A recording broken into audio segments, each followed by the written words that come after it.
and Member of Parliament for Thornhill, Melissa Landsman. We have also Common Sense Conservative candidate for York Centre, Roman Baber, former MPP, lawyer, and Raptors fan.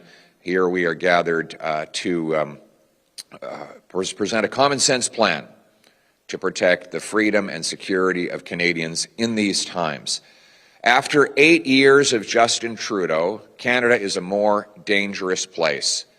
Hate crimes are up 150% after his economy has caused more desperation. His divisive, censorial policies have turned Canadian against Canadian, and his weak laws have allowed criminals and other violent operators to walk freely in our streets and terrorize their fellow citizens. So today, Conservatives present a common sense action plan to protect our people in these times. Our first proposal is we want the government to immediately ban the Iranian terrorist group, the IRGC. This is the most sophisticated, well-financed terror group on planet Earth. It was behind coordinating the October 7th attacks in Israel. It coordinates with other terrorist groups like Hezbollah, which are criminalized in Canada. According to a recent Global News report, there are 700 regime and IRGC agents operating with impunity, using stolen money, terrorizing our Persian and Jewish populations, and putting Canadians at risk on our soil.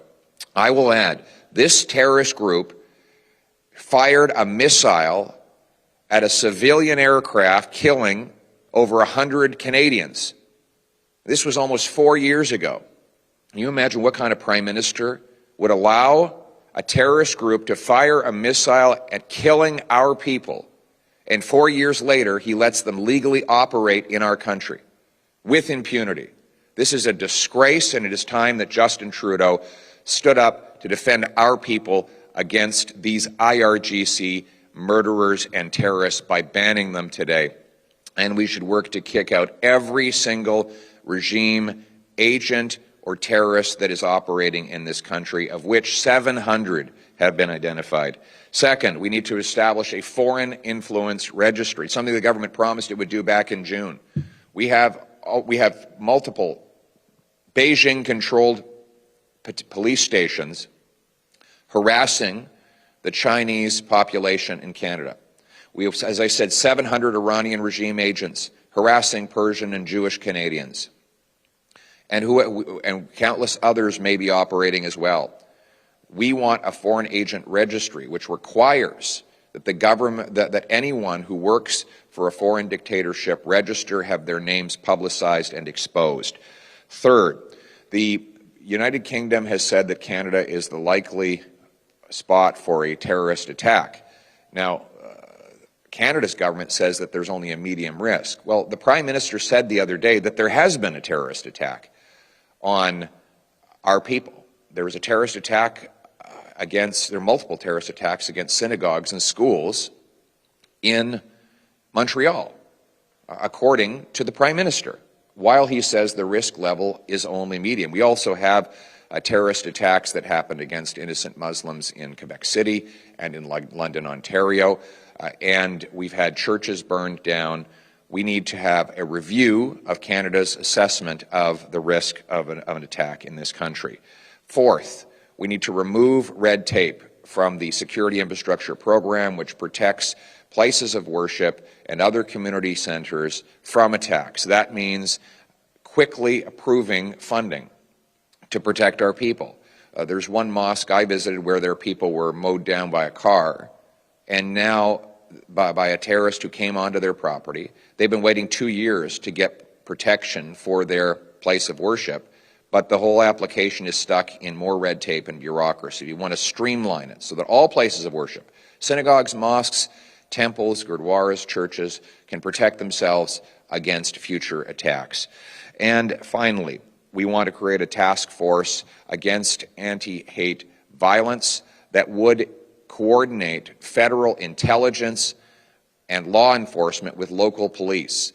The risk we have is that federal intelligence bureaucracies in Ottawa may be aware of a potential risk, and if they don't tell the local police of where that risk could manifest itself, the attack could happen before anyone has a chance to prevent it. We want one coordinated task force that will bring together law enforcement at all three levels of government to share intelligence, interrupt attacks, and protect our people. This is a common sense plan to keep all of our people safe. After terrorist attacks against synagogues and schools in Montreal, against innocent Muslims in Quebec City and London, harassment of other communities of faith across this country, including burning down of churches, enough is enough. We need a common sense government that will protect all of our people, something that our Prime Minister has failed to do after 8 long years. We live in a much more dangerous country where crime, chaos, drugs, and disorder are common in our streets, where people are afraid to live. This is the necessary consequence of Justin Trudeau's bad decisions. He is not worth the crime, not worth the chaos, not worth the danger. It's time for a common sense, conservative government that will protect our people. Thank you, and I welcome your questions. We'll now have some time for questions from the floor. Yes. Hi, Mr. Poilievre. Yes. Levan from Rebel News. You mentioned certain things that rise to the level of a crime, but there are many things that aren't quite at that level. For example, people marching, calling for an intifada, or using language that may not rise to the level of a criminal prosecution. And you've said before that you respect freedom of speech even for odious views. But what about people who are not Canadian citizens, who are foreign nationals, perhaps here on a student visa to go to our schools, and instead of studying at university, they're participating in these hate marches, intimidating people, Jewish restaurants, calling for the death of Jews. Again, not criminal level, but these are foreign nationals. Would you support canceling the visas and deporting foreign nationals who, instead of doing what they came here to do, are spreading hate at these pro-Hamas rallies? Thank you for your question. You raise a number of different issues. One, if someone comes here on a student visa and they're not actually a student, then on that basis alone, they should go home. We don't want to have, one of the problems we have with the student visa program is that it has been used as a fraudulent point of entry, particularly for corrupt employers trying to get labor from abroad. So in general, we believe that we should shut down all the fraud in the student visa program, and anyone who claims to come here to study that is not actually studying should not be here. With regards to protests, I do believe in freedom of speech. I believe people should be allowed to say things I disagree with, even things that I find appalling. That is the price of living in a free country. The alternative is to have state censors who then decide what kind of speech is acceptable and what is not, and then who chooses those state censors. And then those censors will pick and choose based on their own political views which speech is allowed and which speech is not. That's why I believe in freedom of expression. You mentioned, for example, if someone stands up and calls for violence against a particular group, they can, under the current criminal code, be charged with incitement. Those provisions already exist. And I would encourage law enforcement to make sure those provisions are upheld for any and all people who deliberately incite violence against an identifiable group, because that has been criminalized for many years. And anyone who is convicted of that, who is not a citizen, should obviously not be in Canada. Thank you. Sorry, we're just going to jump to the next question. Hi there, Rob Ford from Global News. Can you explain why the Conservative Party voted against the new Ukraine-Canada free trade agreement? We didn't vote against a free trade agreement. We brought in the free trade agreement. We voted against Justin Trudeau forcing a carbon tax into that pre-existing agreement. Conservatives understand how devastating the carbon tax has been for Canadians. It's caused 2 million people to go to a food bank every single month, 7 million Canadians not eating enough to stay healthy. We never had these problems before Justin Trudeau and his costly carbon tax. Now he wants to quadruple the tax. And just to show you how pathologically obsessed Trudeau is with his tax, He did something that has never been done in the history of trade agreements, which is to put a carbon tax in one. The people of Ukraine are now he expects them to rebuild from a war with a devastating and crippling tax on their energy. The Ukrainian farmers, he expects them to pay a carbon tax while they're trying to feed their hungry people. This is cruel, and frankly, it is disgusting that Trudeau's ideological obsession with taxing working-class people, seniors, and suffering families has come ahead of what should have been a free trade agreement. Thank you. Okay, next question. Hi, Paula Loregio with the Canadian Press. Et si vous pouviez répondre dans les deux langues officielles, je l'apprécierais beaucoup. Do you think it was responsible for you to call yesterday's explosion by the checkpoint at the Rainbow Bridge terrorism when no U.S. or Canadian officials said that was or authorities said that was the case, and when the New York governor also said there was no evidence to suggest terrorism activity? Actually, you're wrong. You're a CP? Okay, so CP, by the way, CP, just for everyone's knowledge, did have to make 3 corrections for falsehoods that they put into a single article. I think that might be unprecedented. I'm actually thinking about checking with the Guinness Book of World Records to see if there's ever been a news agency that has had to issue 3 corrections for patent falsehoods that they admit they had been made in one single article, and now you've made yet another falsehood in your question. Where you are wrong is that CTV reported that the government of Canada was presuming that the incident was terrorist. So, yeah, that's what I said in my remarks. You're right. It was a media report. But it's citing media reports and not... Which is what I said. In the House, I said there are media reports. And you think that's a responsible thing to go on? So you took that kind of a statement at the time without speaking? What kind of statement? Calling something terrorist? I didn't. I said there were media reports. That's the distinction we're making? No, there's no distinction. What I said, and I was right, was that there were media reports of a terror-related event. By your admission, there were media reports of a terror-related event. And that media report, according to CTV, unless you're questioning their integrity now, came from security officials in the Trudeau government.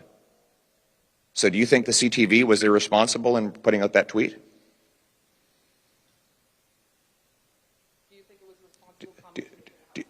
Sorry, I'm asking, and I've already answered that. Do you think CTV was irresponsible to put that tweet out?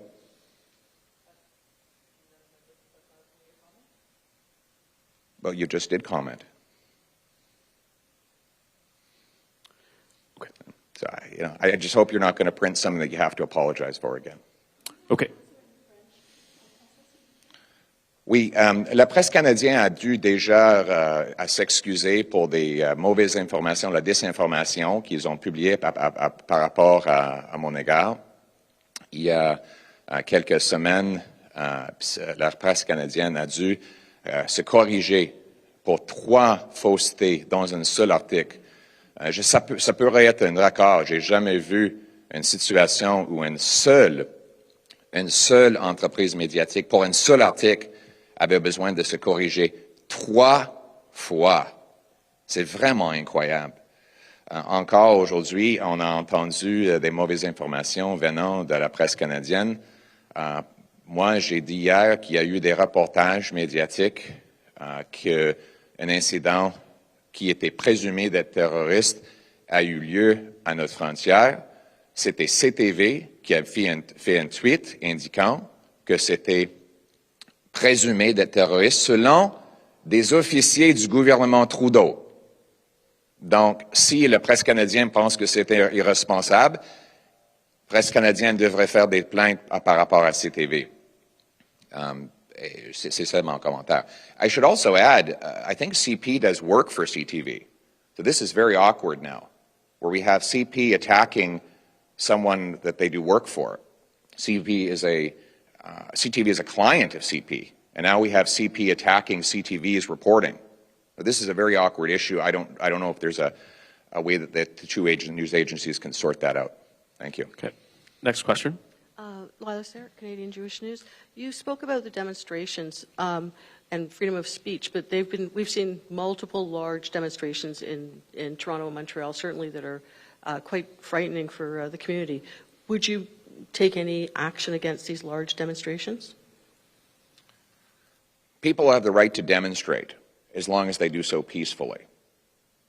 The line is drawn when someone is violent towards someone else, when they inhibit a business from legitimately operating.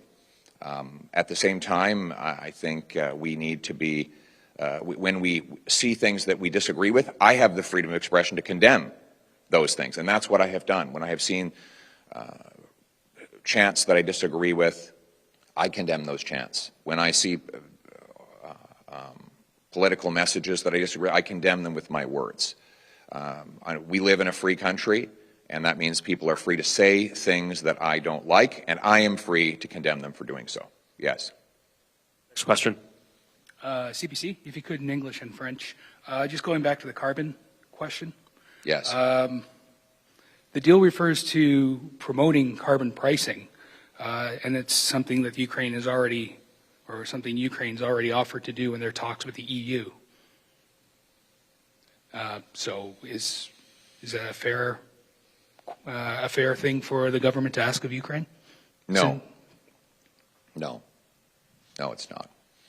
There's no reason to promote a carbon tax for Ukrainians or for Canadians. The carbon tax is crippling our people. It's driving up the cost of food, gas, and groceries. It's driven a record-smashing 2 million Canadians to the food bank. Now Trudeau wants to quadruple the carbon tax on your food, gas, and groceries. This is going to force seniors to choose between eating and heating. A better thing to do would be for him to amend the agreement, throw that carbon tax clause out, and to top it off, to pass Bill C-234, which would take the carbon tax off our farmers so that they can feed us more affordably. Thank you. Okay, thanks. Next question, sorry. Oui, Radio-Canada, Toronto. Hier, les conservateurs ont voté contre le projet de loi C-316 visant à pérenniser le programme de contestation judiciaire, souvent utilisé par les communautés francophones en situation minoritaire. Pourquoi tourner le dos à ces communautés minoritaires, s'il vous plaît? Non, c'est pas vrai. C'est pas vrai. Nous sommes pour les communautés minoritaires et nous allons toujours protéger les droits des francophones et des gens en situation minoritaire à travers le pays. Je pense que l'approche du gouvernement ne vise pas à accomplir ça. Notre approche va protéger les droits linguistiques, de l'éducation, de santé des communautés francophones, et ce projet de loi n'accomplit pas ce but. Okay, and this will be the final question. This question is from Kevin Gallagher of CTV News. The Independent Senators Group are accusing your House Leader Andrew Scheer of tweeting out a most wanted poster of two senators, encouraging people to call them, and ask them why they shut down debate on Bill C-234.